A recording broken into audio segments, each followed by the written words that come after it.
ऐसा कहा जाता है कि वृंदावन में प्रवेश के लिए बड़े बड़े सनकादि देवता, ब्रह्मा आदि सब अंदर से ये भाव रखते हैं कि हमें कैसे भी करके उस निकुंज लीला में प्रवेश मिले। वृंदावन में आज आप जाएंगे तो आज आपको बहुत सड़कें मिलेंगी, पक्की सड़कें, बहुत वीआईपी कॉलोनीज भी मिलेंगी, लेकिन जो वृंदावन को वन क्यों कहा जाता है? अब सब जो रानियां थी वो हैरान, बोले आपको डर नहीं लग रहा आपको नरक मिलेगा या आपको पाप के भागीदार बन जाएंगे आप? राधा रानी कहती हैं अगर मेरे इस कृत्य से ठाकुर जी के हृदय की पीड़ा शांत हो गई तो ऐसे करोड़ों नरकों को भी झेलने के लिए मैं तैयार हूं। तो ये प्रेम की जो पराकाष्ठा है वो इनके मध्य है।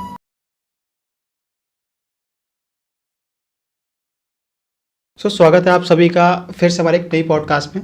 आज की इस पॉडकास्ट में हम बात करने वाले हैं मथुरा, वृंदावन और कृष्ण भक्ति के ऊपर। अक्षय जी, स्वागत है आपका हमारी इस पॉडकास्ट पर। कैसे हैं आप? सबसे पहले सभी को राधे राधे, जय श्री कृष्ण, और आपको बहुत शुभकामनाएं जो आप अयोध्या से होकर भी हमारे ठाकुर जी पर बात कर रहे हैं, तो इसके लिए आपको पहले शुभकामनाएं देना चाहूँगा। इससे हम ये भी सीख सकते हैं कि राम और कृष्ण अलग नहीं हैं। मैं तो बहुत अच्छा हूँ, बाकी आज बोलते हैं ना कि जहाँ पर वृंदावन और ब्रज के लोग पहुँचते हैं वहाँ एक मानसिक रूप से हम ब्रज बना देते हैं। तो आज कोशिश करेंगे इस वीडियो के माध्यम से एक मानसिक ब्रज मंडल यहाँ प्रकट करने का। तो सबसे पहले हम शुरुआत करते हैं निधिवन से। निधिवन के बारे में हम जानते हैं कि वहाँ पे मतलब बहुत सारे रहस्य हैं वहाँ पर, तो उस रहस्य के बारे में बताइए और वहाँ के चमत्कार के बारे में बताइए कि क्या है वहाँ पर। देखिए, निधिवन जो स्थान है वृंदावन के अंदर बहुत ही प्राचीन और दिव्य स्थान है। ऐसा कहा जाता है कि भगवान जिन भी स्थानों पर लीलाएं करते हैं या जिन भी स्थानों पर उनके भक्त उनकी साधना करते हैं, उनके प्रति अपने भावों को किसी भी माध्यम से उन तक पहुंचाते हैं, उस स्थान में अपने आप एक दिव्यता आ जाती है। तो जो निधिवन है वो जुड़ा है बांके बिहारी जी से। श्री बांके बिहारी जी जो कि बहुत सुप्रसिद्ध विश्वविख्यात मंदिर है वृंदावन के अंदर, उन बांके बिहारी जी का प्राकट्य निधिवन में ही हुआ था। निधिवन जो कि वृंदावन में यमुना के घाट पर ही स्थित है, वहाँ पर एक बहुत ही परम रसिक संत ब्रज के जिनका नाम है श्री हरदास जी, उन्होंने अपनी रागानुभक्ति से, अपनी रागों के माध्यम से ठाकुर जी के प्रति अपनी भक्ति को जाहिर करके वहाँ पर राधा कृष्ण का एक सम्मिलित स्वरूप प्रकट किया, जिसमें राधा और कृष्ण एक ही स्वरूप में वर्णित हैं, और उनको कहा गया कुंज बिहारी, और कालांतर में उनका नाम पड़ गया बांके बिहारी। क्यों? क्योंकि वो 3 अंगों से टेढ़े हैं। बांके का मतलब होता है टेढ़ा। ठाकुर जी ने हाथ में मुरली ले रखी है तो हाथ टेढ़े, टेढ़ी कमर करके खड़े हैं तो कमर टेढ़ी, और एक पैर दूसरे पैर के आगे टेढ़ा कर रखा है, तो त्रिभंगी हैं, 3 अंगों से टेढ़े हैं, इसीलिए उनका नाम है बांके बिहारी।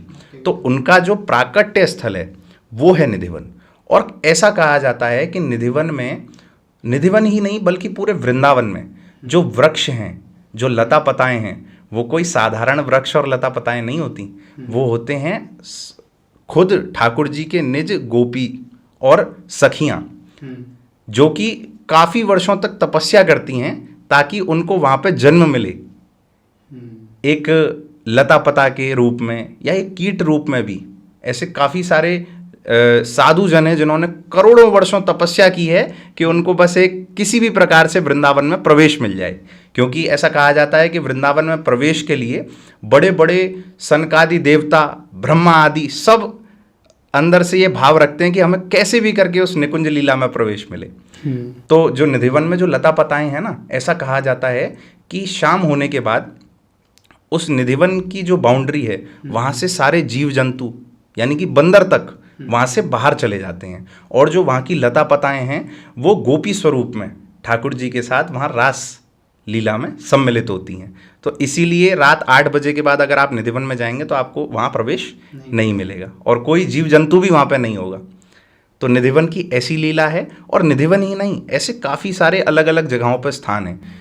एक स्थान है जिसके बारे में बहुत कम लोग जानते हैं, जिसका नाम है सेवा कुंज।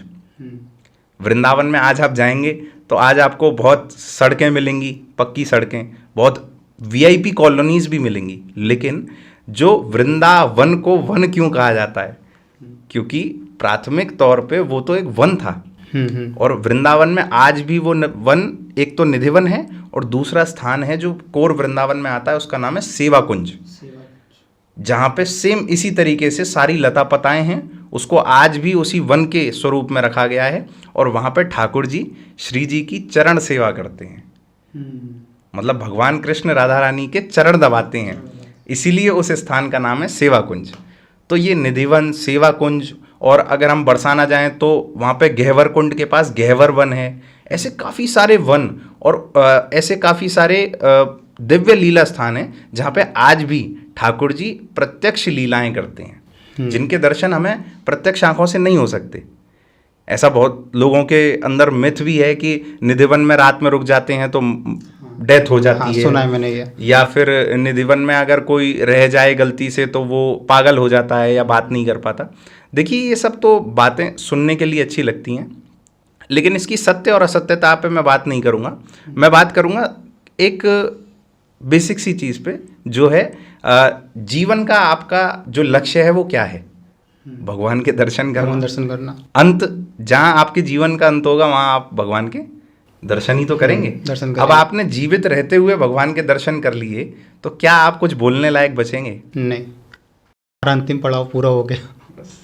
तो इतनी सी बात है कि अब लोग इसमें भ्रांतियां फैलाएं या जो भी, वो एक अलग विषय है। लेकिन जितना मैं समझता हूँ और जितना एक इंसान आसानी से समझ सके कि भगवान की उन प्रत्यक्ष लीलाओं को दर्शन करने के लिए भी आपको पात्रता चाहिए।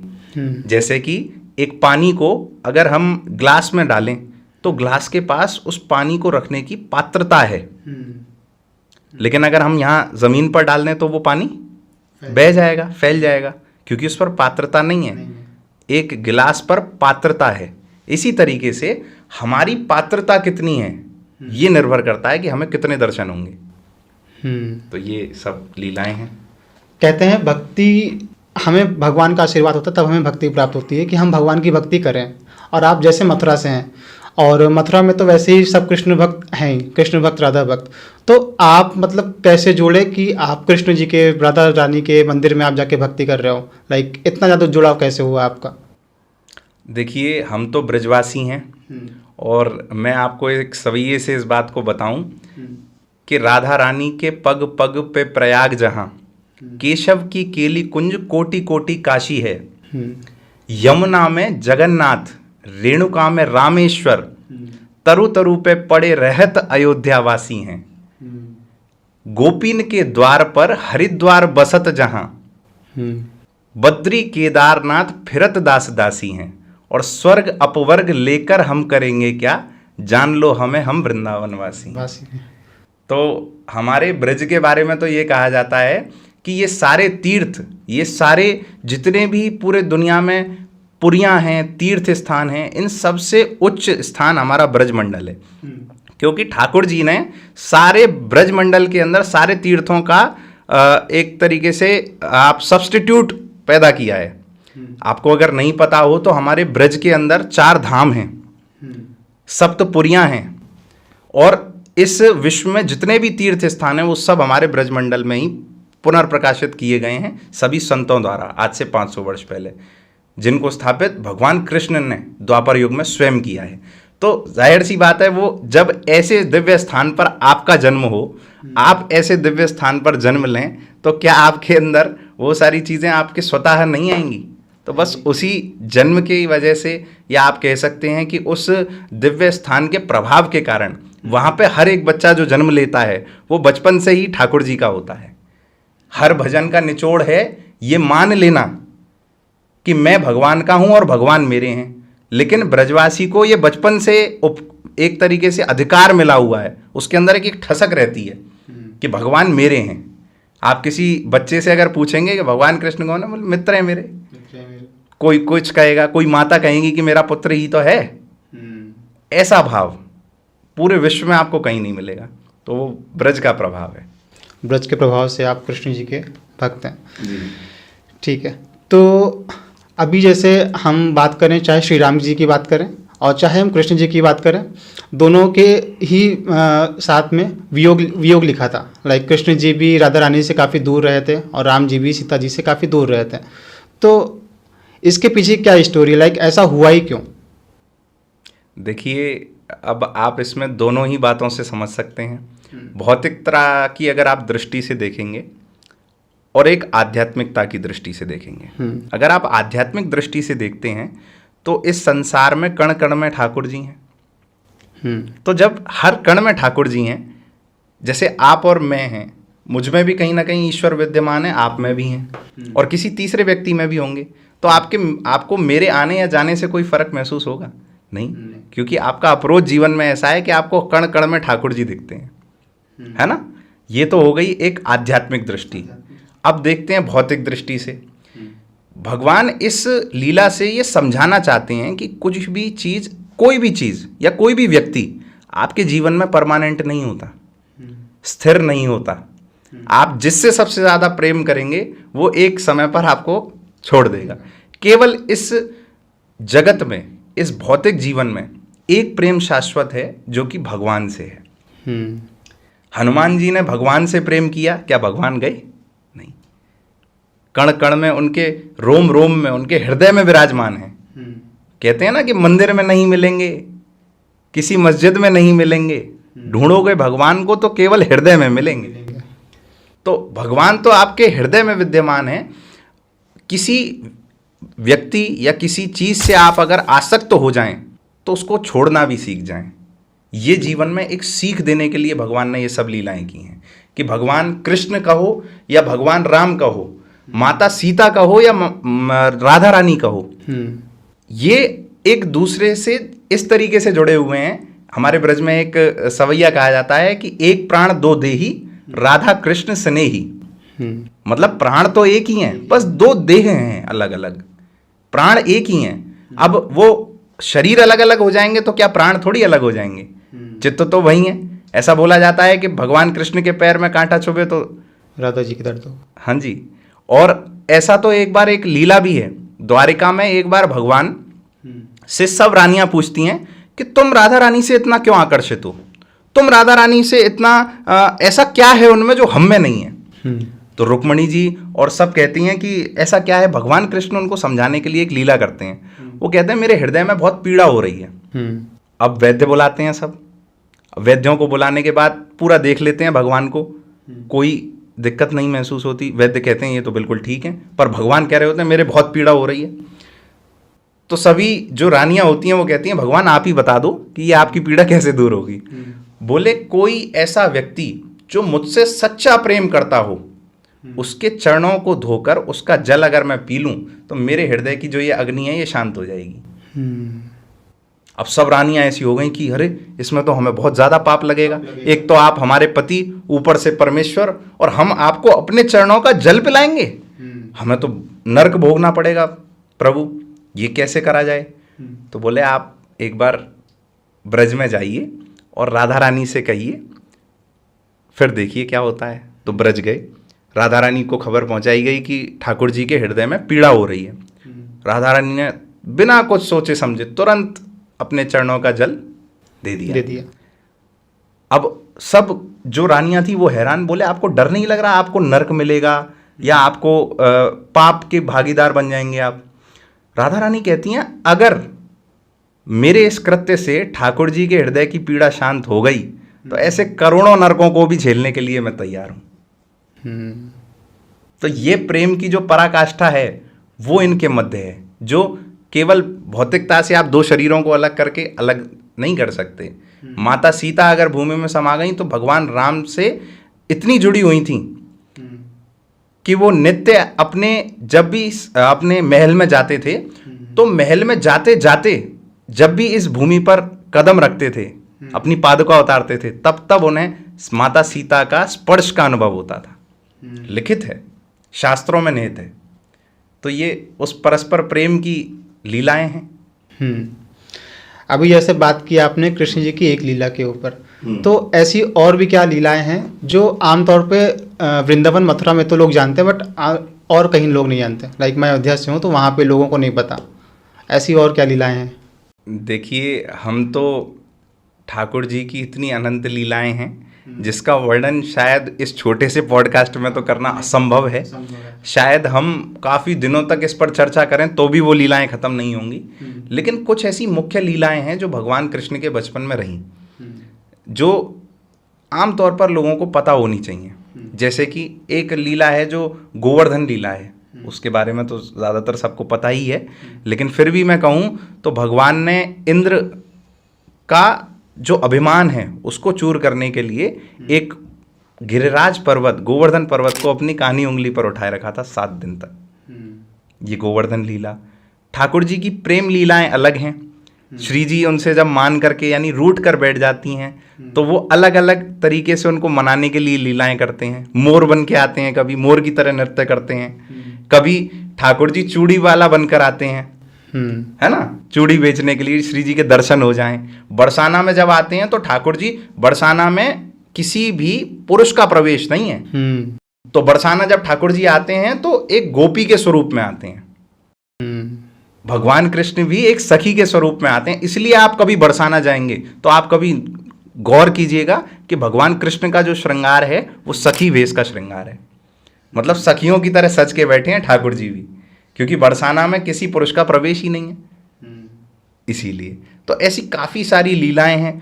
काफ़ी सारे राक्षसों को ठाकुर जी ने मारा है। जैसे एक कालिया नाग बहुत मुख्य, बहुत लोगों को जानने में भी बहुत ज़्यादा रुचि रहती है इस चीज़ को कि कालिया नाग को उन्होंने मारा तो कालिया नाग गए कहाँ, उनका क्या हुआ।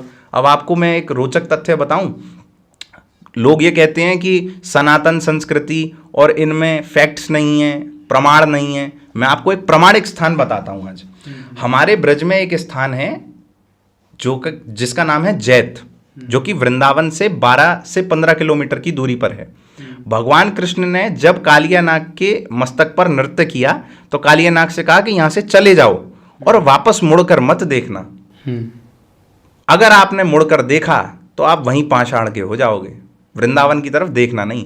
12 से 15 किलोमीटर जाने के बाद कालिया नाग ने मुड़कर गलती से देख लिया। और ऐसा कहा जाता है कि उसी स्थान से लेकर वृंदावन तक जितना भी उनका शरीर था वो सब पाषाण का हो गया, पूरा पत्थर हो गया। हाँ जी। और जैत में आज भी वो कालिया नाग का पाषाण, जो पाषाण स्वरूप में कालिया नाग हैं, आज भी वो जैत में विद्यमान है। जब अंग्रेजों के समय पर वो आए परीक्षण करने तो उन्होंने कहा कि ये तो हिंदू लोगों का ये मिथ है, ये सोचकर उन्होंने उस पर गोलियां भी चलाईं। तो ऐसा वहाँ के स्थानीय लोग बताते हैं कि उस पर गोलियों के निशान आज भी हैं, मैंने खुद देखे हैं। उसमें गोलियां मारने के बाद उसमें से खून निकला था। और नाग पंचमी के दिन आज भी कालिया नाग के आसपास, जो मूर्ति के आसपास काफी सारे नाग इकट्ठे हो जाते हैं एक साथ। इसका कुछ तो लॉजिक होगा पीछे, लॉजिक होगा इसका, है ना। और ऐसा कहा जाता है कि कालिया नाग की जो पूंछ है वो आज भी वृंदावन में एक स्थान है परिक्रमा मार्ग में जिसका नाम है कालीदेह। वहां पर वो पूंछ आज भी कालिया नाग की निकल रही है। मतलब इतना 12 से 15 किलोमीटर इतना लंबा सर्प था कालिया नाग, जो कि पाषाण का हो गया। बहुत लोगों को नहीं पता है। ऐसे काफ़ी सारे दिव्य स्थान हैं। मैंने जैसे आपको बोला कि बद्रीनाथ, केदारनाथ, यमुनोत्री, गंगोत्री, ये सब ब्रज में विद्यमान है। भगवान शिव को जब गोपी के रूप में प्रवेश मिला वृंदावन में तो उनका नाम पड़ा गोपेश्वर महादेव। इसकी भी एक लीला है कि शरद पूर्णिमा की रात भगवान शिव जब दूर से देखे निहार रहे थे कि अरे वाह, मेरे ठाकुर जी और प्रिया प्रीतम रास कर रहे हैं, इस रास में मुझे भी सम्मिलित होना है। तो भगवान क्या लीला करते हैं कि ऐसा होता है कि जब रास चल रहा होता है तो एक लीला होती है निवृत्त निकुंज लीला, जिसमें किसी भी पुरुष का प्रवेश नहीं होता। निवृत्त निकुंज में तो किसी का ही नहीं होता। एक निकुंज लीला में केवल सखियों का प्रवेश है, किसी पुरुष का प्रवेश नहीं है। ठाकुर जी के किसी ग्वाल बाल किसी का प्रवेश नहीं है। तो भगवान शिव के हृदय में बड़ी उठी कि मुझे भी इस रास में सम्मिलित होना है, और वो उसके लिए वृंदावन आए। जो भगवान शिव की पत्नी है माता पार्वती, उन्होंने उनका एक गोपी रूप में श्रृंगार किया और भगवान शिव वहां से बन गए गोपेश्वर महादेव, जो आज भी वृंदावन में आप जाएंगे तो गोपीनाथ बाजार के पास वो स्थान है जहाँ पे भगवान शिव का गोपी स्वरूप में आज भी श्रृंगार होता है। तो ऐसी काफ़ी सारी दिव्य लीला स्थली हैं। आप खुद जाएंगे तो ये अनुभव करेंगे उन स्थानों पर जाके कि यहाँ पे कुछ दिव्यता तो है। अभी ऐसे बात हो रही थी हमारी, तो आपने चार धाम के बारे में बताया जो कि वृंदावन मथुरा में है। तो उसके बारे में ज़रा और बताइए कि वो है कहाँ पर और उनकी क्या कहानियाँ हैं। देखिए, जब भगवान कृष्ण बचपन में ब्रज में रहे, उसके बाद वो द्वारिका चले गए द्वारिका थे। चलेगा। लेकिन जब वो ब्रज में रहे थे, तो उस समय जो उनके माता पिता हैं, कौन? नंद बाबा और यशोदा मैया। और वास्तविक जो थे वो थे वासुदेव जी और देवकी जी। तो उनकी वृद्धावस्था के कारण हर माता पिता का आज भी ये एक सपना होता है कि हम अपने अंतिम समय से पहले तीर्थ यात्रा करें। और तीर्थ यात्रा में भारत में चार धाम आते हैं, आपने सुना ही होगा। इसी प्रकार भगवान कृष्ण के माता पिता की ये इच्छा थी कि हम चार धाम की यात्रा करें। आज तो बहुत सारे संसाधन हैं, ट्रांसपोर्ट अच्छा है, आप जा सकते हैं वाया रोड, चाहे आप किसी भी पब्लिक कन्वेंस से पहुंच सकते हैं। उस द्वापर युग में एक स्थान से दूसरे स्थान में जाने में ही वर्षों निकल जाते थे, बहुत टाइम लगता था, है ना। हाँ। तो इसके कारण भगवान कृष्ण ने पूरे ब्रज मंडल के अंदर ही सभी धामों को प्राकट्य किया, जिनमें केदारनाथ, बद्रीनाथ, यमुनोत्री, गंगोत्री। मथुरा के पास एक स्थान है जो कि थोड़ा राजस्थान में टच करता है, भरतपुर, डीग, वहाँ पर ये सारे स्थान आज भी हैं। और एक स्थान है जो कि है गोवर्धन में, जिसका नाम है मानसी गंगा, जहाँ पे मन से प्रकट की हुई गंगा वहाँ पे हैं। भगवान कृष्ण ने एक असुर का वध किया था, जिसके बाद उन्हें गौ हत्या का पाप लगा था। तो ऐसा कहा जाता है जिसको गौ हत्या का पाप लगता है उसको गंगा स्नान करके ही उससे मुक्ति मिलती है। तो भगवान कृष्ण ने कहा इतनी दूर क्यों जाएं, यहाँ पर ही गंगा प्रकट करेंगे। तो उन्होंने मन से गंगा प्रकट करी, मानसी गंगा हो गई, मानसी गंगा, हाँ जी, जो कि गोवर्धन में है। और ऐसे ही काफ़ी सारे, यमुना जी पहले से ही थी, और काफ़ी सारी ऐसे तीर्थ स्थान, जैसे कि मथुरा में एक भगवान शिव का मंदिर है जिसको बोलते हैं भूतेश्वर महादेव। भूतेश्वर महादेव, हाँ। बहुत विश्वविख्यात मंदिर है जो कि केदारनाथ के उपलिंग हैं, केदारनाथ के ही सब्स्टिट्यूट हैं। केदारनाथ के उपलिंग के स्वरूप में उन्हें पूजा जाता है। उसकी जो कथा है उस मंदिर की, वो द्वापर युग से भी जुड़ी है और त्रेता युग से भी जुड़ी है, बहुत प्राचीन है। हाँ जी। त्रेता युग में भगवान राम के समय पर जो उनके छोटे भाई थे शत्रुघ्न जी, उनसे मदद मांगने गए थे सभी मथुरावासी ब्रजवासी, क्योंकि मथुरा में एक राक्षस आया हुआ था जिसका नाम था लवणासुर, जो कि बहुत ज़्यादा अत्याचार करता था। उसका आहार ही लोग थे, वो मनुष्यों को ही खाता था। तो सब अपनी मदद लेकर गए अयोध्या में राम जी के पास, और राम जी से उन्होंने कहा कि भाई हम तो बड़े परेशान हैं, हमारी कुछ मदद कीजिए। तो भगवान राम ने अपने सबसे छोटे भाई शत्रुघ्न जी को मथुरा भेजा। 3 बार युद्ध हुआ लवणासुर से, और तीनों बार वो पराजित हो गए शत्रुघ्न जी। जब उनको लगा कि मैं क्या कमी कर रहा हूँ, या फिर ये राक्षस ही इतना ताकतवर है या शक्तिशाली है, तो भगवान राम से उन्होंने जाके पूछा कि मैं क्या करूं प्रभु, मैं तो हार गया 3 बार। तो भगवान राम ने कहा जैसे मैं लंका गया था तो मैंने रामेश्वर महादेव, रामेश्वरम में जो हैं, उनकी स्थापना की, उनकी अर्चना की और उनका आशीर्वाद लेकर मैं गया। इसी प्रकार से आप एक शिवलिंग की स्थापना कीजिए, उनकी पूजा अर्चना कीजिए, जिसके बाद आपको विजय मिलेगी। तो उन्होंने जो भूतेश्वर महादेव की स्थापना वहाँ पे की है, उनका पूजा अर्चना की है, और उनसे आशीर्वाद लेकर जब वो लवणासुर से युद्ध करने के लिए गए तो वो जीत गए। तो ये त्रेता युग से भी जुड़ी है। और कमाल की बात बहुत लोगों को नहीं पता है कि त्रेता युग में मथुरा के जो राजा हैं वो शत्रुघ्न जी हैं, और मथुरा में एक स्थान है जिसको तिलक द्वार कहा जाता है, होली गेट, जिसके अंदर एक बाजार है, छत्ता बाजार, उसमें एक गली है जिसका नाम है पापड़ गली। हाँ जी, उस गली के अंदर एक इतना प्राचीन मंदिर है जो भगवान शत्रुघ्न का मंदिर है। जब मथुरा और ब्रजमंडल की परिक्रमा लगाते हैं तो मथुरा की अंतर्देही परिक्रमा के अंदर ये स्थान पड़ता है। अगर कोई इस मंदिर के दर्शन ना करे तो उसकी 84 कोस यात्रा और जो ये परिक्रमा है ये संपूर्ण नहीं मानी जाती, अधूरी रह जाती है। और वो शत्रुघ्न जी के मंदिर के दर्शन अगर कोई करेगा तभी उस पूरी परिक्रमा को संपूर्ण माना जाएगा। अभी जैसे यहाँ पे आपने बोला भूतेश्वर महादेव, मतलब मैंने सुन रखा है वीडियोस के थ्रू और लोगों के थ्रू कि यहाँ पे भूतों की भी पूजा होती है, ऐसा कुछ, तो ऐसा कुछ भी है क्या वहाँ पर? देखिए, ये तो उनके परिकर में आते हैं भूत पिशाच, भूतों की पूजा नहीं होती, लेकिन भूत भगवान की पूजा करते हाँ, हैं, भूतों की पूजा करते हैं। है ना। क्योंकि भगवान शिव केवल देवों के देव नहीं है, देवों के देव महादेव तो हैं ही, उसके साथ वो असुरों के भी देव हैं, वो सभी प्राणियों के देव हैं, वो भूत पिशाचों के भी देव हैं। तो भूत और पिशाच भी उनकी आराधना करते हैं, वो भूतों के ईश्वर हैं, इसलिए उनका नाम है भूतेश्वर महादेव। जब मैंने आपको अभी थोड़ी देर पहले बताया कि गोपी बन के जब भगवान शिव वृंदावन में आए तो अकेले थोड़ी आए, उनके तो ये जो भूत पिशाच निशाचर हैं वो साथ में ही चलते हैं। और जब वो उस स्थान पर आए वृंदावन में यमुना तट पर, तब उस स्थान पे जो उनके भूत पिशाच एक जगह पर रुके थे, उस स्थान का नाम आज भी भूत गली के नाम से जाना जाता है। भूत गोपेश्वर महादेव वृंदावन में है, उनके पास है एक भूत गली, जहां पे आप रात में जाएंगे तो आपको अपने आप अंदर से ऐसा महसूस होने लग जाएगा कि कुछ तो है। मतलब वो जो द्वापर युग में जब भगवान शिव आए अपने भूतों को लेकर, तो उन सब भूत पिशाचों की एग्जिस्टेंस का कुछ हिस्सा आप आज भी महसूस करेंगे उस गली में जाकर, भूत गली में जाकर।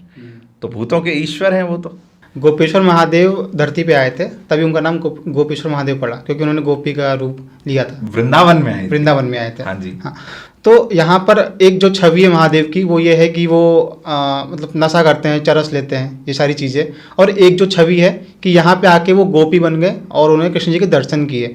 तो दोनों छवि एक दूसरे से काफ़ी अलग हैं, इसके बारे में कुछ बताइए हमें।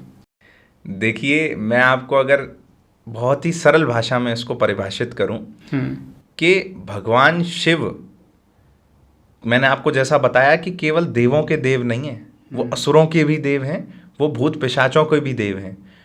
वो अगर अमृत प्रदान कर सकते हैं तो समुद्र मंथन से निकला हुआ विष भी पी सकते हैं। जो भगवान शिव के बारे में ऐसी बातें कहते हैं, उनको थोड़ा सा अपने अध्ययन को और ज़्यादा पुष्ट करने की आवश्यकता है, क्योंकि अध्ययन अगर वो करेंगे तो उनको समझ में आएगा कि समुद्र मंथन में विष निकला था और उन्होंने विष को अपने कंठ में रोक लिया था, और इसी के कारण से ये संपूर्ण सृष्टि बच पाई, नहीं तो विष से कोई नहीं बच सकता था।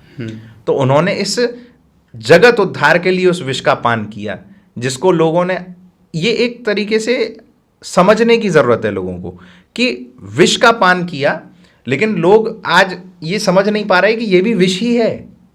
जो नशा करते हैं अन्य आदि आदि तरीके के, गांजा और ये सारी चीज़ें, ये विष ही है। और इसमें कहते हैं कि शिव जी कर रहे हैं तो हम भी कर रहे हैं, ऐसा उनका रहता तो है। ये तो आड़ लेकर गलत काम करना हो गया ना।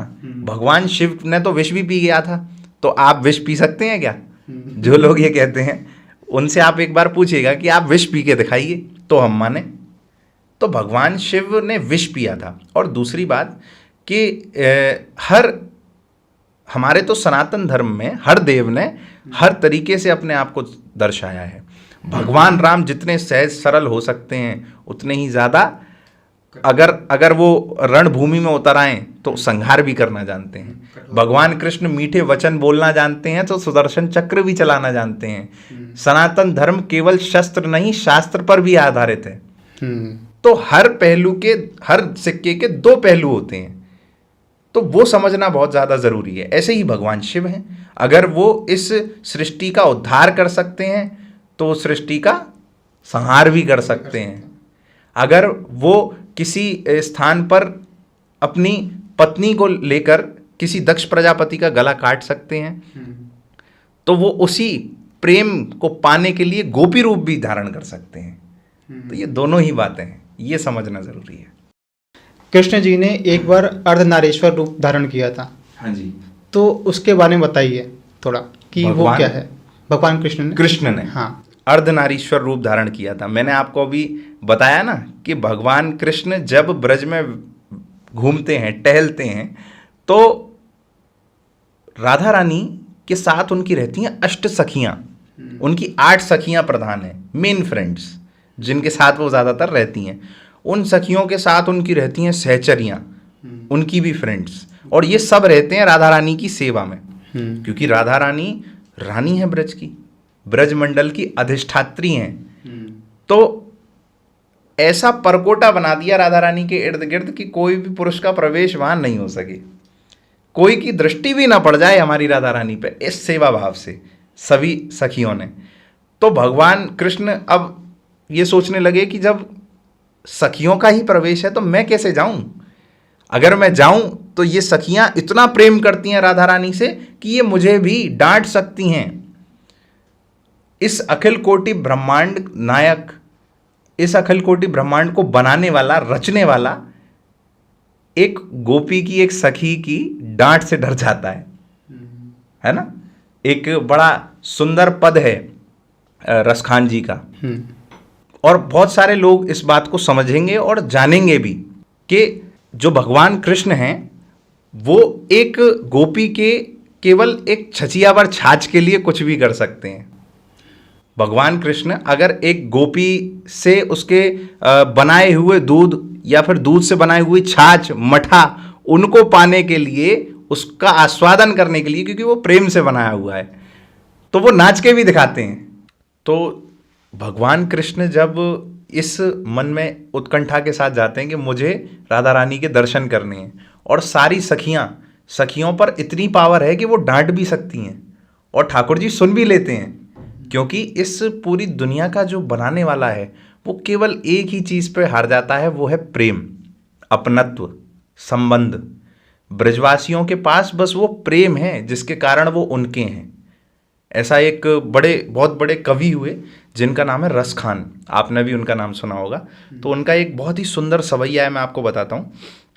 संकट से सुर जा ही भजें, चतुरानन ध्यानन धर्म बढ़ावें, नेक ही जिहि आनत ही जड़ मूड महारस खान कहावें, जा पर देव अदेव भू अंगना, वारत प्राणन प्राणन पावें, और ताहि अहीर की छोहरिया, छछियावर छाछ पे नाच नचावे। क्या मतलब हुआ कि इस दुनिया के जो बनाने वाले हैं भगवान, जिसकी स्तुति शिव और हर एक सुर यानी कि देवता करता है, जिसको प्रणाम करते हैं, पूजते हैं, वो भगवान केवल प्रेम के वशीभूत होकर, एक अगर कोई सखी उनसे कह दे कि मेरे हाथ में ये रखी है छाछ, काना नाच, तो वो नाच के भी दिखाते हैं। तो ऐसा प्रेम है ठाकुर जी का। तो ठाकुर जी को डर लगता है कि सखियां कहीं मुझे डांट ना दें, तो ठाकुर जी उस परकोटे में, जो अष्ट सखियों का परकोटा है, जो निगरानी है, उसमें घुसने के लिए ठाकुर जी बनाते हैं सखी वेश, और वही सखी वेश के दर्शन हमारे बरसाना में हैं। तो वो अर्धनारीश्वर स्वरूप है ठाकुर जी का। अभी एक चीज़ बोली आपने, प्रेम। आज के टाइम में प्रेम की अलग ही डेफिनेशन हो गई है, बट आप मथुरा से हो, तो वहाँ पे कृष्ण जी और राधा जी का जो प्रेम है उसको आप कैसे शब्दों में बताओगे? देखिए, प्रेम को सिर्फ इतना परिभाषित किया जा सकता है कि जब मैं और तू इन दोनों से परे उठा जाए और जब केवल हम हो जाए, तो वही प्रेम कहलाता है। जब आपके हृदय में ये भाव आ जाए कि आप और मैं अलग नहीं हैं, और ये भाव दो मनुष्यों के बीच में आना बहुत कठिन है। आजकल सांसारिकता में अगर आप जाएंगे तो जो लोगों ने प्रेम को परिभाषित किया हुआ है वो सिर्फ इतना सा किया हुआ है कि आप मेरे से अच्छे से बात कर रहे हैं, आप मेरे साथ हैं, या आपसे मुझे कुछ स्वार्थ है और मेरा स्वार्थ सिद्ध हो रहा है, तो आपका और मेरा प्रेम है। जिस दिन वो स्वार्थ खत्म, उस दिन वो प्रेम खत्म, क्योंकि वो प्रेम था ही नहीं। वास्तविक प्रेम दो मनुष्यों के बीच में होना बहुत मुश्किल है। वास्तविक प्रेम हो सकता है उससे जिससे आपका बहुत पुराना संबंध हो, और सबसे पहला संबंध इस दुनिया में, सबसे पहला संबंध केवल है ईश्वर से। आज आप किसी व्यक्ति से प्रेम करेंगे, जिस व्यक्ति को आप सबसे ज्यादा प्रेम से चाहेंगे कि ये मुझे मिल जाए, वही आपको छोड़ के चला जाएगा। लेकिन अगर आप भगवान को चाहेंगे तो भगवान कभी छोड़कर नहीं जाएंगे। हृदय से बस इतना कहने की देर है कि गोपाल, मैं मुसीबत में हूं, आपके हृदय में अपने आप वो प्रेम प्रकाशित हो जाएगा। तो प्रेम केवल उस अविनाशी से हो सकता है जिससे आपका पुराना संबंध है। ये तो एक, आप समझ लीजिए कि आपको एक बॉडी मिली है, जैसे एक मूवी होती है ना, एक पिक्चर होती है, उसमें एक व्यक्ति को एक रोल मिलता है निभाने के लिए। अब वो मूवी में उसका नाम कुछ भी हो एक व्यक्ति का, तो उस मूवी में उसका नाम होने की वजह से वो उसकी एक्चुअल आइडेंटिटी थोड़ी है। राइट। है कि नहीं? वो निजी जीवन में तो कुछ और है ना। इसी तरीके से ये जो हमें मनुष्य की देह मिली है, ये हमें रोल मिला है। आपके माता पिता और उस परिवार में आपको जन्म मिला है, आपको ये जो आपका जो रोल है, किरदार है, इसको पूरा करना है आखिर तक। लेकिन अपने लक्ष्य को नहीं भूलना। लक्ष्य क्या है? कृष्ण भगवान जी को प्राप्त होना, भगवान से प्रेम करना। भगवान से प्रेम करना। क्योंकि आप सतयुग में जाएं, द्वापर में जाएं, त्रेता में जाएं, भगवान को पाना बहुत मुश्किल हुआ करता था। करोड़ों वर्ष तक तपस्या की जा रही है।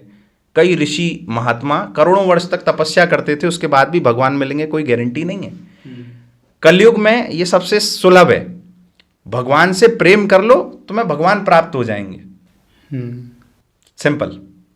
तो ये प्रेम की परिभाषा है। और भगवान ठाकुर जी और किशोरी जी में तो जो प्रेम है, वो तो प्रेम दुनिया को सिखाने के लिए ये लीला कर रहे हैं। तो जिससे हमें सीख मिलती है, उस प्रेम की पराकाष्ठा को आप शब्दों में परिभाषित ही भी नहीं कर सकते। तो मैं तो नहीं समझता किसी शब्द में भी इतना सामर्थ्य है कि उनके प्रेम को परिभाषित कर दे। बस समझ सकते हैं कि हाँ, वो एक प्रेम की ऐसी पराकाष्ठा है जो ना इस धरती पर कभी हुई थी और ना इस धरती पर कभी होगी। होगी तो वो ठाकुर जी की इच्छा से होगी। बस। कहते हैं कृष्ण जी शिव जी की भक्ति में रहते हैं और शिव जी कृष्ण जी की भक्ति में रहते हैं, तो दोनों क्या मतलब एक ही रूप है या क्या है? अगर आप इनको दो अलग अलग मान रहे हैं तो आपकी दृष्टि में भेद है।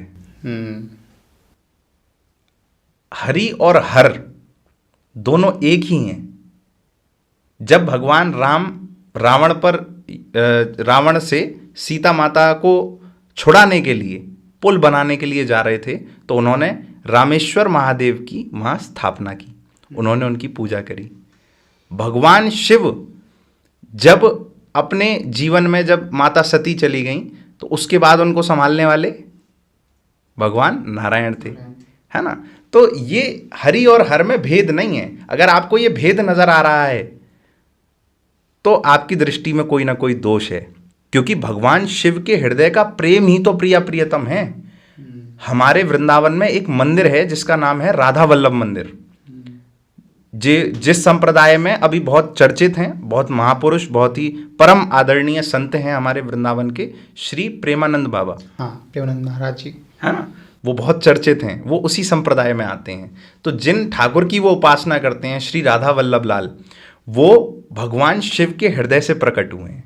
एक नामदेव करके ब्राह्मण होते थे जो भगवान शिव के बहुत ही परम भक्त थे, बहुत तपस्या करी, भगवान शिव प्रकट हुए। कब की बात? द्वापर युग की बात है ये? अभी कलयुग की बात है। हाँ जी, अभी ये 500 से 600 वर्ष पुरानी बात है। वो नामदेव जो थे, उन्होंने भक्ति करी ठाकुर जी की, भगवान शिव की आराधना करी। भगवान शिव ने उन्हें दर्शन दिए, उनसे कहा कि तुम्हें क्या चाहिए बताओ। तो उन्होंने कहा कि भगवान, आपके हृदय का जो सबसे प्रिय वस्तु है वो मुझे दे दो। आपके हृदय में जो सबसे आपको प्रिय लगता है वो मुझे चाहिए। तो भगवान शिव के हृदय से प्राकट्य हुए श्री राधा वल्लभ लाल। और फिर उन ब्राह्मण से वो श्री हित हरिवंश महाप्रभु को दहेज में मिली। उनकी 2 पुत्रियां हुई जिनसे महाप्रभु जी ने शादी करी, विवाह किया, और उसके बाद राधा वल्लभ लाल उन्हें दहेज में मिले थे। तो जो राधा वल्लभ लाल हैं वो भगवान शिव के हृदय से प्रेम स्वरूप में प्रकट हुए हैं। और प्रेमानंद बाबा भी पहले रहते थे वाराणसी, वो भगवान शिव के ही शैव थे, भगवान शिव की ही उपासना करते थे मुख्यतः। भगवान शिव से ही उन्हें प्रेरणा मिली कि मेरे हृदय का प्रेम तो वृंदावन में है। तब वो वृंदावन आए, तब उनके लाडली लाल से उनके नैन लड़े, और फिर तो दुनिया देख रही है आज बाबा किस तरीके से इस पूरी संसार को एक सदमार्ग पर लाने का प्रयास कर रहे हैं। आप मिले अपने उनसे? उद्देश्य। हाँ जी, आप मिले उनसे? अरे हमारा तो बचपन बीता है उनके साथ। हमारे वृंदावन में राधा वल्लभ संप्रदाय में हमारे परिवार से कुछ लोग हैं, तो बाबा की और उनकी बहुत ही पुरानी 12 से 15 साल पुरानी मित्रता है। हमारे घर पे जो हमारे वृंदावन में जो हमारे घर हैं उनके, उन पे उन्होंने भोजन भी किया है। तो हमारा तो बहुत पुराना नाता है बाबा से। बाबा दूसरे नहीं है, अपने ही हैं। अपने ही हैं। हाँ जी। उनकी दोनों किडनियाँ खराब हैं, बट फिर भी वो जाप करते रहते हैं कृष्ण जी का, राधा रानी जी का।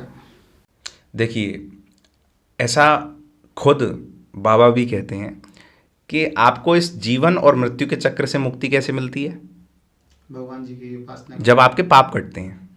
एक पाप और पुण्य का मीटर होता है जीवन में, हम सब जानते हैं। जब पाप घट जाएंगे, पुण्य बढ़ जाएंगे, तो इस जीवन और मृत्यु के चक्र से मुक्ति मिल जाएगी। पाप घटेंगे कैसे? जो आपने प्रारब्ध किया है, जो आपने कर्म किए हैं पुराने गलत, उनका तो भोगा आपको करना पड़ेगा। वो तो भोगने ही पड़ेंगे। उन कर्मों का प्रतिफल तो भोगना पड़ेगा। कैसे भोगेंगे? कष्ट के माध्यम से। कष्ट के माध्यम से आपको दुख मिलेंगे, कष्ट मिलेंगे। तो जिसके भी शरीर में असाध्य रोग हो जाते हैं, जैसे बाबा की दोनों किडनियां फेल हैं, असाध्य रोग है, कोई जीवन को आगे बढ़ाने की कोई उम्मीद नहीं बचती है ना, लेकिन उसके बाद भी वो जीवित हैं। उसके बाद भी वो उसी शक्ति के साथ पूरी संसार को अपनी वाणी से कृतज्ञ कर रहे हैं, पूरी अपने संसार को अपनी वाणी से एक सदमार्ग में लाने के लिए उपदेश कर रहे हैं। तो ये क्या है? ठाकुर जी का कृपा बल है। उनका असाध्य रोग जो है वो उनके प्रारब्ध के कारण है, पर जो आज उनका वर्चस्व है वो कृपा बल के कारण है, वो भक्ति के कारण है। अगर आप ठाकुर जी का नाम लेते हैं, अगर आप प्रियालाल से प्रेम करते हैं, तो ऐसे असाध्य रोग खड़े रह जाते हैं और आपका कुछ नहीं बिगड़ता। हर तीसरे दिन डायलिसिस होने के बाद सुबह 3 बजे पैदल पैदल किलोमीटर चल के जाना, उसके बाद अपने नित्य नियम को फॉलो करना, जिसमें वो उपदेश भी करते हैं, एकांतिक वार्तालाप भी करते हैं। इस उम्र में जाकर ये एक साधारण बात नहीं है। ये कोई जो बहुत ज़्यादा भक्ति करता हो कृष्ण जी की, राधा रानी जी की, वही शायद कर सकता है। बिल्कुल, चमत्कार से कम नहीं है। हम लोग की बात में एक चीज़ बहुत ज़्यादा रिपीट हुई, वो है मंदिर। तो अब जैसे मैं जा रहा हूँ या कोई भी जा रहा है वृंदावन, मथुरा, तो कौन कौन से प्रमुख मंदिर हैं और कौन कौन से ऐसे मंदिर हैं जिसके दर्शन मतलब करने ही चाहिए? देखिए, वृंदावन में तो सप्त देवालय हैं सबसे प्रमुख, जिनमें आप जाएंगे वृंदावन तो सबसे सर्वप्रथम ठाकुर जो हमारे वृंदावन के सबसे प्राचीन और सबसे पहला मंदिर है वो है ठाकुर श्री मदन मोहन जी का, जो कि परिक्रमा मार्ग में कालीदेह के पास पड़ता है। मदन मोहन जी तो अभी मथुरा से बाहर चले गए, जब मुस्लिम आक्रांता आए तो उनके विग्रह बाहर चले गए मथुरा से, लेकिन मंदिर आज भी है सप्त देवालयों में। तो आप मंदिर पे जाके जरूर प्रणाम कर सकते हैं। दूसरे ठाकुर गोविंद देव जी, वो भी जयपुर चले गए। तीसरे ठाकुर गोपीनाथ जी, वो भी जयपुर चले गए। ये 3 मुख्य देवालय थे। इनके बाद आते हैं ठाकुर श्री बांके बिहारी जी, जिनकी तो दुनिया दीवानी है, जिनसे नेत्र अगर बढ़ जाएं तो वो साथ चल देते हैं। पर्दा आता है ना बार बार कि ठाकुर जी से नेत्र ना भिड़ जाएं, ठाकुर जी आंख मिलाकर देख ना लें, क्योंकि अगर आपकी उस टेढ़ी नज़र वाले से आंख मिल गई तो फिर आप अपने नहीं रहेंगे, आप खोए खोए हो जाएंगे। आपको पता नहीं चलेगा कि मैं वृंदावन में हूं कि कहीं और हूं। आप अपने आप की सुध बुध छोड़ देंगे। बोलते हैं ना कि इस चाल की मरोड़ वाले से अगर आंखें भिड़ जाएं तो जीवन की दिशा भी मुड़ जाती है।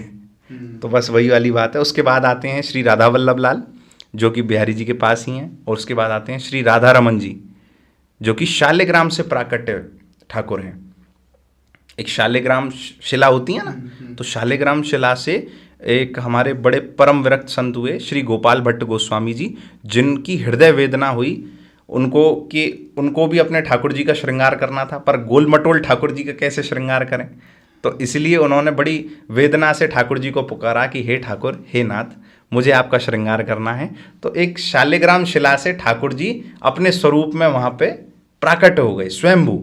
तो श्री राधा रमन जी के आप दर्शन करें, जुगल किशोर जी के दर्शन करें, राधा श्याम सुंदर जी के दर्शन करें, रंगजी मंदिर में दर्शन करें भगवान रंगनाथ के। भारत भूमि में भी सबसे दिव्य इतिहास आज हमें प्रमाण मिलते हैं, वो मिलते हैं दक्षिण से, और दक्षिण भारत शैली का सबसे प्रमुख मंदिर वृंदावन में है, जिसका नाम है श्री रंगनाथ जी का मंदिर। रंगनाथ जी, हाँ जी, बहुत लोगों को नहीं पता उस मंदिर के बारे में। दक्षिण शैली का बना हुआ वो मंदिर है, जहाँ पे भगवान गरुड़ के भी दर्शन हैं, भगवान नारायण के भी दर्शन हैं, भगवान श्री रंगनाथ के भी दर्शन हैं। तो बड़ा दिव्य मंदिर है, उसके भी आप दर्शन जरूर करें। ये तो हो गए वृंदावन के देवालय। मथुरा में आप जाएं तो कृष्ण जन्मभूमि तो सब जाते हैं, लेकिन मथुरा में मंदिर है द्वारकाधीश जी का मंदिर, जो कि विश्राम घाट पर है। विश्राम घाट यमुना जी का मुख्य घाट है, जहाँ पर ज़्यादातर यमुना जी की सभी चुनरी मनोरथ और ऐसी आदि दिव्य सेवाएं होती हैं। वहीं पर वो मंदिर है द्वारकाधीश जी का मंदिर, वो भी स्वयं प्राकट्य ठाकुर हैं। ये सब द्वापर युग में सब स्वयं प्रकट हुए थे या कलयुग में? कलयुग में, ये आज से लगभग 500-600 वर्ष पहले। ये विग्रह तो द्वापर से ही हैं, ये विग्रह द्वापर से ही हैं, लेकिन कालांतर में ये सब भूमिगत हो गए।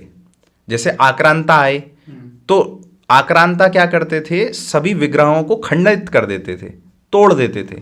तो सभी लोगों ने ठाकुर जी को भूमिगत कर दिया। फिर ठाकुर जी ने सभी जो भी वहाँ उनको आता था, तो जो लगता था कि ये परम वैष्णव भक्त है, उसको वो ठाकुर जी स्वप्न में आके प्रेरणा देते थे कि मैं इस जगह पर हूँ, वहाँ से वो प्रकट होते थे। तो ऐसे प्रकट करते करते ये सारे विग्रह आज वृंदावन में विद्यमान है। ऐसे ही द्वारकाधीश जी का मंदिर मथुरा में, जो कि कोटा से ऐसे ही भूमि से प्रकट हुए, ऐसे मतलब अपने आप प्रकट हुए जमीन से। जब वहाँ ऐसा कहा जाता है कि वहाँ पे जो मजदूर थे वो खुदाई कर रहे थे, और जैसे ही वो एक फावड़ा मारे सो ही आवाज़ आए, हौले हौले हौले, धीरे धीरे धीरे। तो जैसे ही वो आवाज़ आए वो रुक गए, बोले ये हौले हौले कौन कर रहा है। तब वो जो पुष्टि मार्गीय गोस्वामी जी थे वहाँ के, उनसे उन्होंने जाके कहा कि ऐसे ऐसे आवाज़ आ रही है। उन्होंने ध्यान किया, अपनी जो भी उनकी साधनाएं थी उनसे उन्होंने पता किया कि यहाँ पर ठाकुर जी हैं। उन्हें स्वप्न में आके दर्शन दिया कि मैं यहाँ पर हूँ। वहाँ से वो ठाकुर श्री द्वारकाधीश प्रकट हुए, उनको मथुरा लाया गया और मथुरा में उनको स्थापित किया गया, और उनकी सेवा आज भी होती है। और वो प्रत्यक्ष ठाकुर हैं। आप अगर जाके देखेंगे, दर्शन करेंगे, तो आपको ऐसा नहीं लगेगा कि ये किसी की हाथ की बनाई हुई मूर्ति है, वो स्वयं आपको खुद ही दिव्यता का अनुभव हो जाएगा। तो ये सारे मंदिर हैं जिनके आप दर्शन ज़रूर करें। आपसे बात करके एक चीज़ तो पता चली कि कृष्ण जी की लीलाएं अगर हैं तो वो वृंदावन क्यों बोला जाता है कि कृष्ण जी की लीलाएं वहाँ पर हैं। मतलब इतनी सारी चीज़ें वहाँ पर हो रखी हैं, मंदिर में मूर्तियाँ स्वयं प्रकट हो रही हैं अभी से 500-600 साल पहले। तो इसीलिए कृष्ण जी की लीलाएं बोलते हैं कि वहाँ पे इतनी सारी लीलाएं कृष्ण जी ने की, ये सारी चीज़ें हैं वहाँ पर। सो अभी हम अपने पॉडकास्ट के एंड में हैं, और मैं चाहता हूँ कि हमारी जो ऑडियंस है उनसे आप लाइक अगर कोई जा रहा है कृष्ण जी के दर्शन करने, और आज की हमारी जो ऑडियंस है वो मेनली जाती हैं, लाइक आप देख सकते होगे रील्स बना रहे हैं वहाँ पर, या बहुत सारी चीज़ें कर रहे हैं वहाँ पर। दर्शन करना शायद उनका मेन एम नहीं रहता, उनका रहता है कि मुझे रील्स बनानी है और उसको अपलोड करना है। तो आप उनसे क्या बोलोगे?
के माध्यम से दुनिया तक पहुंचा रहे हैं। ऐसे भी वीडियो बनाने वाले आते हैं, ऐसे भी वीडियो बनाने वाले हैं, लेकिन अब आप उसमें प्रदर्शित कर रहे हैं कि मैं गोपी ड्रेस पहनकर नाचूं और एक रील बनाऊं उस पर और मैं वायरल हो जाऊं। तो आप उसमें आपका मुख्य उद्देश्य क्या है? खुद वायरल होना केवल भक्ति का सहारा लेकर, या फिर सच में उस भाव को महसूस करना? क्योंकि गोपी ड्रेस पहनने से नहीं बनते गोपी, मन में वो गोपी का भाव भी तो हो। अगर आप धोती कुर्ता पहन लेंगे तो आप वैष्णव नहीं कहलाएंगे। अगर आप कीचड़ में सने हों तो भी आपको अगर ठाकुर जी गले लगाएंगे। अगर आपका हृदय शुद्ध है, मन पवित्र है, खूब नहा धो लो अच्छे अच्छे साबुनों से, इस देह को साफ कर लो, मन शुद्ध नहीं है तो कुछ नहीं है। तो आखिर जी बहुत बहुत अच्छा लगा आपसे बात करके वृंदावन के ऊपर, और हम जरूर नेक्स्ट पॉडकास्ट करेंगे जिसमें हम और भी डीप जा रहे होंगे और राधा रानी जी के ऊपर बात करेंगे। So thank you so much हमारी पॉडकास्ट में आने के लिए और हमसे अपना ज्ञान शेयर करने के लिए। और मुझे भी बड़ा हर्ष है इस बात का, जो मैंने शुरू में भी कहा कि आप अयोध्या से हैं, तो थोड़ी कुछ आपकी थोड़ी कुछ हमारी, एक बड़ी अच्छी पंक्ति कही जाती है ना कि कोई नर ना इधर ना उधर ही रहा, कोई नर या इधर या उधर ही रहा, बिंदु दोनों तरफ ले रहा है मज़ा, कुछ इधर भी रहा कुछ उधर भी रहा, दास रघुनाथ का नंद सुत का सखा, कुछ इधर भी रहा कुछ उधर भी रहा। तो दास रघुनाथ का और नंद सुत का सखा, यानी भगवान राम और कृष्ण का जो ये परस्पर जो मिलन है, जो प्रेम है, उसको आप जिस तरीके से चित्रण कर रहे हैं ना लोगों को इस पॉडकास्ट के माध्यम से, मैं आपको बहुत शुभकामनाएं देता हूँ इस बात पे। थैंक यू सो मच आने के लिए। सो ये थी हमारी आज की पॉडकास्ट, और वीडियो को हमारी लाइक करें, शेयर करें, एंड मिलते हैं हमारी नेक्स्ट पॉडकास्ट में। Thanks for watching.